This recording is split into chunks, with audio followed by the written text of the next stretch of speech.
Yotvingians, mighty warriors of the Baltic Sea. Long before the modern borders of Eastern Europe were drawn, a proud and fierce people roamed the lands between the Baltic Sea and the vast forests that now span Poland, Lithuania, and Belarus. These were the Yotvingians, also known as the Sudovians, a Baltic tribe whose courage and resilience carved their name into the annals of ancient warfare. Though time has obscured much of their legacy, new research and archaeological discoveries have begun to shed light on the incredible story of this enigmatic warrior culture. Origins in the Baltic wilds. The Yotvingians were part of the Western Baltic tribes, related ethnically and linguistically to the Old Prussians and Lithuanians.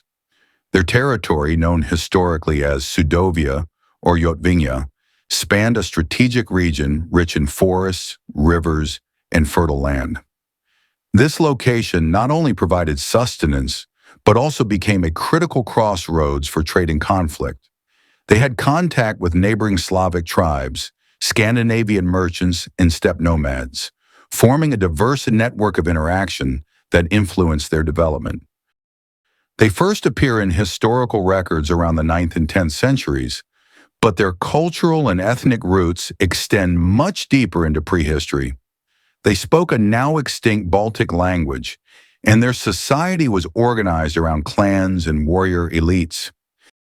The Yotvingians practiced a polytheistic religion, worshiping nature gods and spirits in sacred groves and hilltop shrines.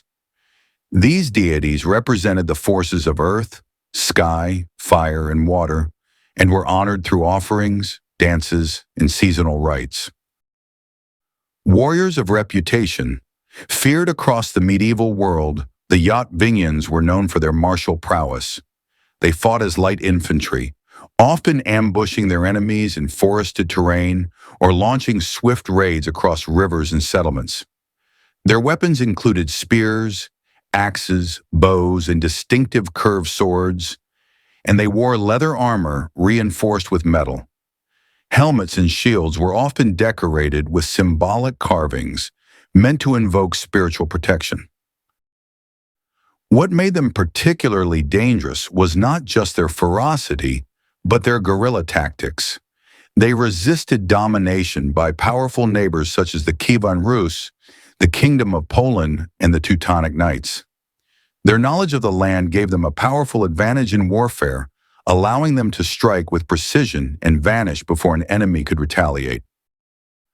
Yotvingian warriors also served as mercenaries in various European conflicts, lending their skills to princes and warlords for the right price. These campaigns took them far from their homeland, spreading tales of their bravery across the continent.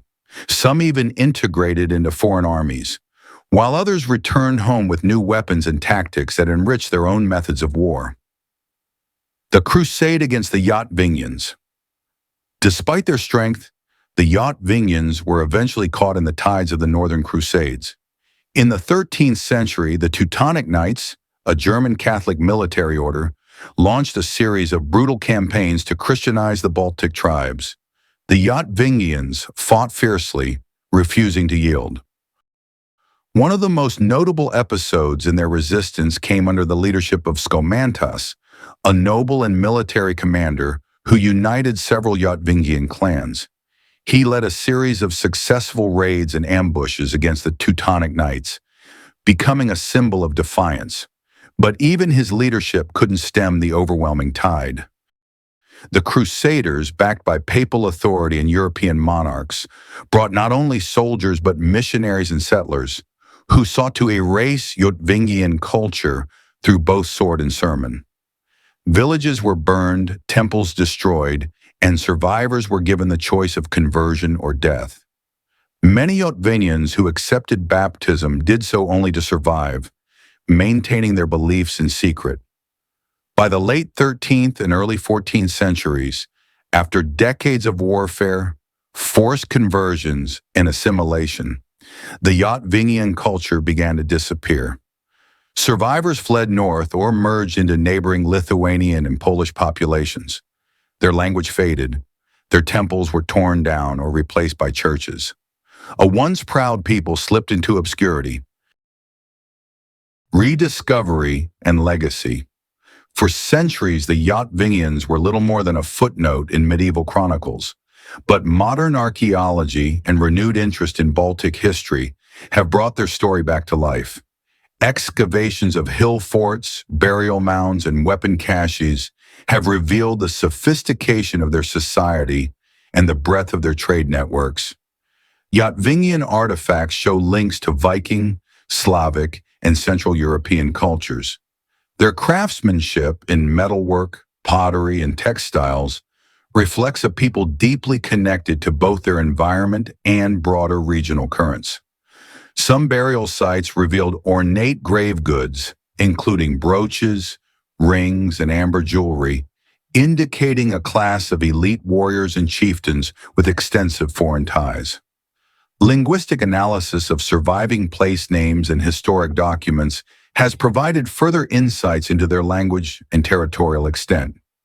In addition, ancient manuscripts, such as the Hypatian Codex, have been re-examined for references to Yotvingian battles, treaties, and alliances. Today, their memory lives on in local traditions, folklore, and revived cultural festivals. In Lithuania and parts of northeastern Poland, reenactment groups celebrate Yotvingian heritage through music, costume, and reconstructed rituals. Scholars in Lithuania and Poland continue to study their legacy, uncovering the story of a warrior people who refused to be forgotten. Conclusion: the spirit of the Yotvingians.